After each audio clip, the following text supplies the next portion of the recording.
back to the Healthy and Happy Living with Teriak podcast, where we dive into the science and stories behind living your best, healthiest life, both physically and mentally. I am Dalia Gamil. Hopefully, you can hear my smile. Today, we're exploring one of my favorite topics, the incredible connection between brain health and emotional well being. I am thrilled to be joined by Dr. Nancy Dafashy Hanna, a highly respected psychiatrist working with the VA for more than 2 decades. She has diplomat in the specialty of psychiatry by the American Board of Psychiatry and Neurology and diplomat of the American Board of Addiction Medicine. Dr. Hanna specializes in bridging worlds of brain science and emotional health, helping patients navigate complex conditions with both scientific precision and deep compassion. Dr. Hanna's unique background allows her to bridge the worlds of brain science and mental health, helping patients understand not just what they feel, but how and why they feel about it. In our conversation, we'll talk about what inspired her to pursue neuropsychiatry.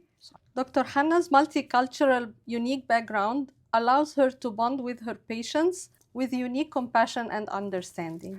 In our conversation, we'll talk about what inspired her to pursue psychiatry, the latest breakthroughs in brain medicine, and practical ways we can all strengthen our mental and emotional health in daily life. So, whether you're tuning from your morning walk, your commute, or your quiet moment of self care, you're in for insightful and inspiring episode. Welcome, Dr. Nancy. Dr. Nancy, what inspired you to pursue psychiatry and what keeps you passionate about it today? Yeah, so I grew up in Egypt and I had my medical school in Egypt. And I usually like to help people who really need the most help. We had studied about it a little bit in the medical school. When I moved to England, I was really interested to know more about it. And I volunteered in a psychiatric hospital and I really fell in love with it. So that started my journey with psychiatry. Inspiring. What's one myth about psychiatry that you wish more people understood? Yeah, psychiatry is a real illness. Sometimes people think it's willpower or weakness of personality when you have a psychiatric illness, but this is not true. Psychiatry is a real illness, like someone has diabetes, has hypertension, it's need treatment, there are different ways of treatment. It's really evidence-based, is not fault of the person. So basically what we want to say, it's a chronic disease. Yes, it's a chronic illness. Some of it is not as chronic as the other. Some adjustment disorder, things doesn't last long. And depression also. Like, for example, depression is not, people used in the past to get out of depression without medication. So it's part of life. So not everything is chronic, but there are other chronic diseases, like, for example, schizophrenia, bipolar. This is long-term. Most likely will be long-term. Addiction is also long-term illness. Thank you for the clarification. What's one of the most exciting recent discoveries in psychiatry that you think will change how we treat mental illness? So in the past, when I started, I've been in the field more than 25 years. It was a trial and error. There are several medications, like, for example, several antibiotics. So we have several antidepressants. So you tried this one. If it didn't work, you tried that one. If it didn't work, you tried that one. But now we use precise medicine. Like we do psychogenetic testing, and we match the patient to the most likely the medicine that will be optimum for him or her. Wow. So that's been a shift in psychiatry recently. I think it's made a big difference. Great to know. Mm-hmm. Dr. Nancy, how do you explain the connection between brain chemistry and emotional health to patients? Yeah. So brain chemistry, like our brain secrete lots of neuropeptides and neurotransmitter and hormones like dopamine, preepinephrine, cortisone, oxytocin, and all related to mental health. So, for example, dopamine is a reward system. So whenever you win the lottery or you win something, when you're gambling, for example, your dopamine goes up. So Yeah. that gives you satisfaction. Preepinephrine is the one for depression. We have also oxytocin is the one for bonding and relation. And strangely, that the physical, like the hormones affect the emotion, and the emotion also affects the hormone. For example, under stress, the cortisol level goes up, and that also can affect physical and mental health. Yeah. So it's uh, two sides relation. Okay. And that's So, how the medicine work. Like when we give medicine to adjust the biochemical in the brain, and that's how it affects the mental health. please talk to us about how neuroplasticity plays a role in healing from trauma and mental illness. Right. Working at the VA, I see lots of trauma from my veteran administration. So, like traumatic experience, enlarged area in the brain, like the amygdala. So they emphasize the trauma. So with treatment and with therapy as well, we can reduce that area. There are some research and studies show that that area goes. And example of therapies that can affect by time this exposure therapy, mindfulness, cognitive behavioral therapy, cognitive processing therapy. So by time, this area can decrease and go back to the normal. So it's really interesting things. Truly interesting. Yeah. What mental health trends do you see that concern you or give you hope? Yeah, I think it starts with the positive that give me hope. People are more aware. People are now realize that psychiatry is an illness. Many people seek help. The things that's really bothersome that the demands are more than the availability. So there are less psychiatrists all over the country, and it's also in Houston, greater area. So it's really difficult to find psychiatrists available acutely if you need something. And the good thing also, the state of Texas trying to help and allocate more resources, but it's still not enough, unfortunately. That's really And unfortunate. still for some culture, it's still a stigma to seek help. Yeah. It depends on the background and the culture itself, but it's still a problem. Okay. Dr. Nancy, how do cultural attitudes influence how patients talk about or seek help with mental health issues? Yes, yes. So coming from Egypt and moving to England and moving to America, and then here in Houston, we have a multicultural background. There are many patients are very reluctant to seek psychiatric help. They leave that till really the end.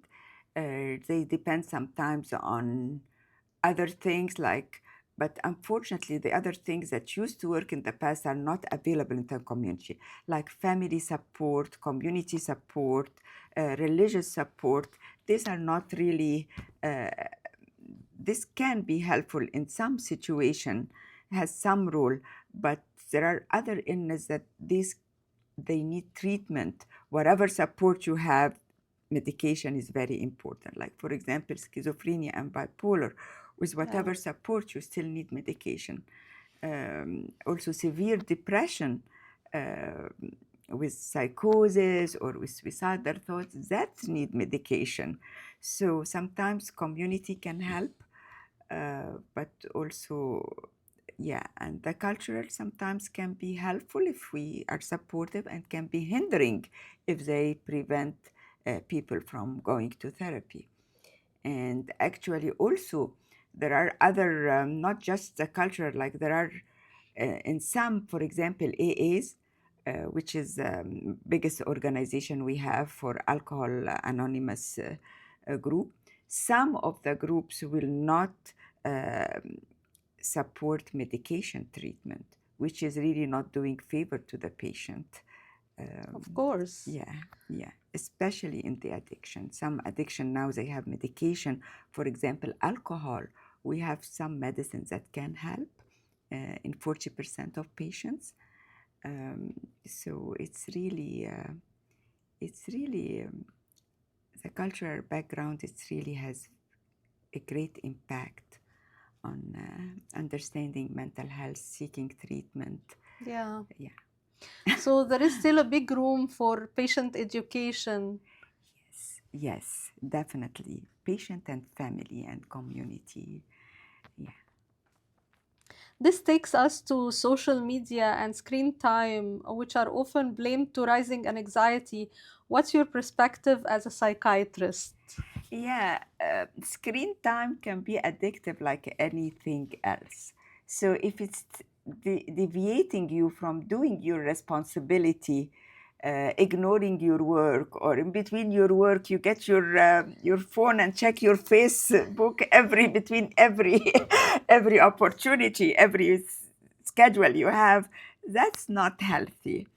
In the same time, uh, sometimes things on the Facebook can provoke an anxiety. Like people see, oh, this person went this place in the weekend, traveled here, went to this party, and I'm here losing my time and Oh, and my weekend. So it sometimes can be making people anxious, especially young generation, but also put in mind that people don't put the bad things on Facebook. Like if you're not feeling good, not people oh yeah. put yourself crying or something.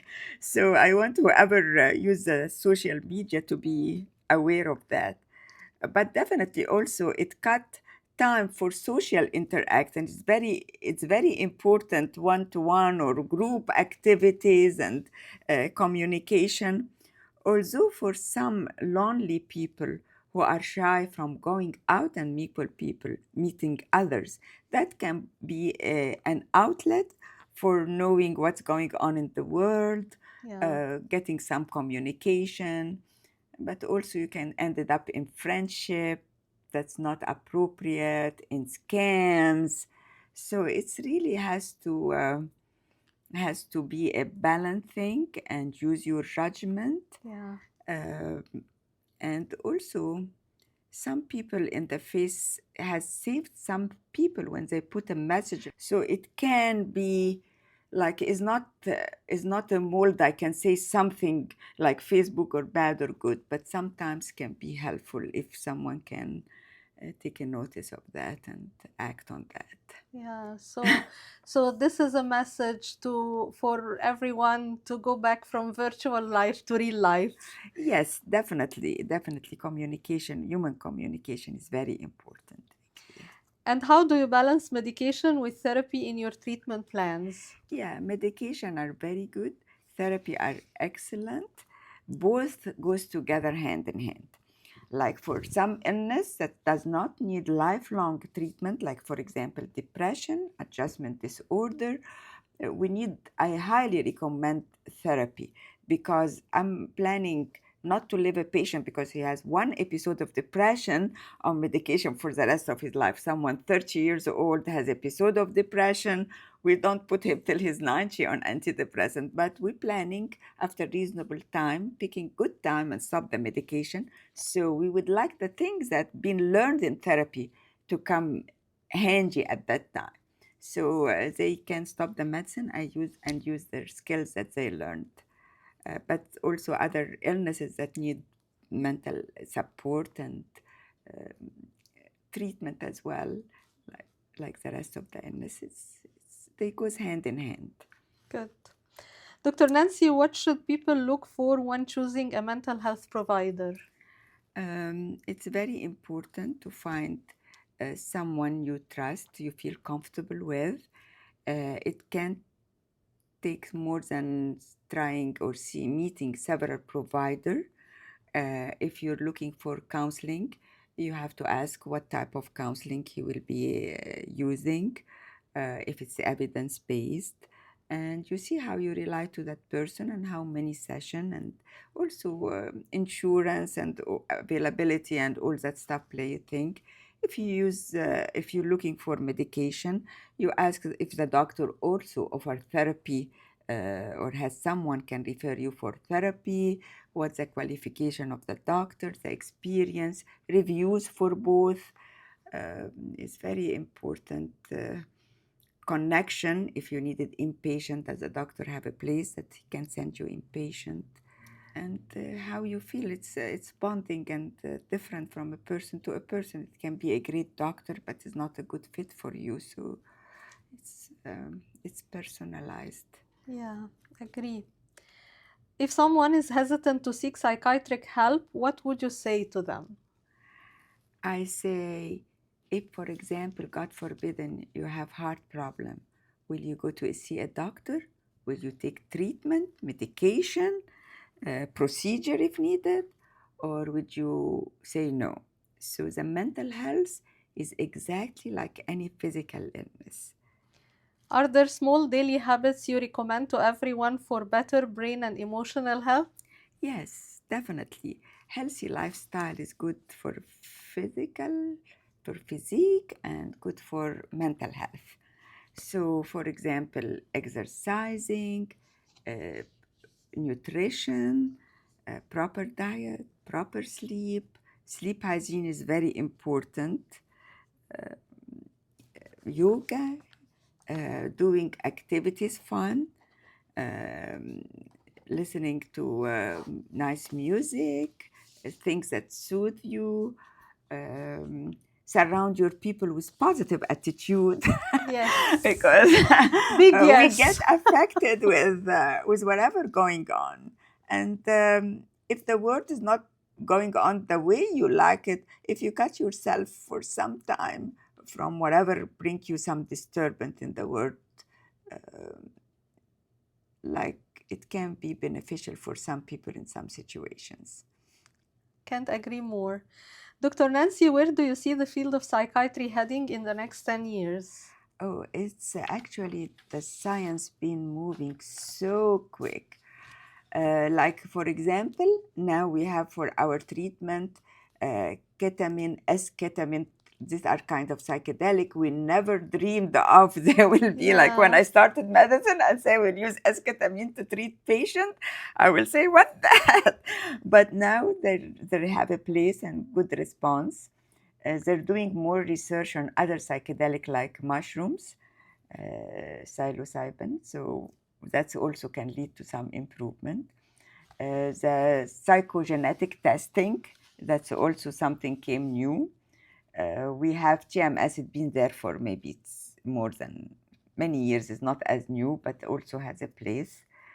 I'm expecting the AI will have a role in minor things, like they can be used to match some patient to some treatment. Um, it's very growing field. Like on the long term, I don't think it will. I think it will take hopefully less than 10 years, but I'm not sure. Genetic changing the genes, like for example in muscle dystrophy now they can change. They change the genes so people can get cured. That will be something amazing because so far we patch things. We don't have a Yeah. real treatment. So we hope things will get for the better. I believe we are very lucky to live in this time and this era of medicine and Yeah. research, and I believe it will benefit psychiatry for sure and every branch of medicine. Yeah, actually, we are really lucky to dream of genetic therapy. Yeah. If you could revolutionize one part of the mental health care system today, what would it be and why? I feel like my second specialty about being apart being general psychiatry is addiction medicine, and I feel we haven't done a lot for addiction medicine, uh, and it's really need people to work different look different at patients with addiction. Lucky in our state here in Texas, we're more conservative, so far marijuana is not legalized.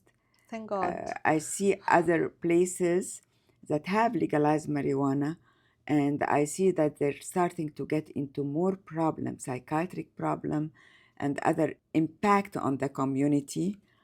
But for other political reason, they keep doing it for getting more income, taxes to the state. I feel like we're going through the era when everyone was prescribing, for example, pain medicine. And then they started now to say, be more conservative when prescribing this. Also, I'm very worried about stimulants.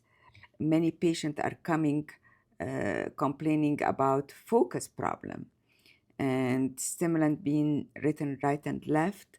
And I feel that's also going to be a problem in the future. Yes, patient can have a focus complaint, but it doesn't mean he has attention deficit disorder. This is disorder that started in childhood. So it's very difficult when someone come at 40 years to really get a sense of how was his childhood like. But there are other reasons for focus. Sleep can affect focus. Sleep apnea can affect focus. Depression affect focus. Physical illness affect focus. Pain affect focus. Medication prescribed affect focus. So yeah, I wish not everyone has focus problem jump to a conclusion that I have ADD. And also one thing make psychiatry a challenge branch of medicine is that we don't have x-ray or lab work that will say this patient had this patient had that. Like diabetes, you do lab work, sorry, you have diabetes. But we all depend on how the patient represent himself and what he says and what he feels. So it make it really a challenge branch of medicine.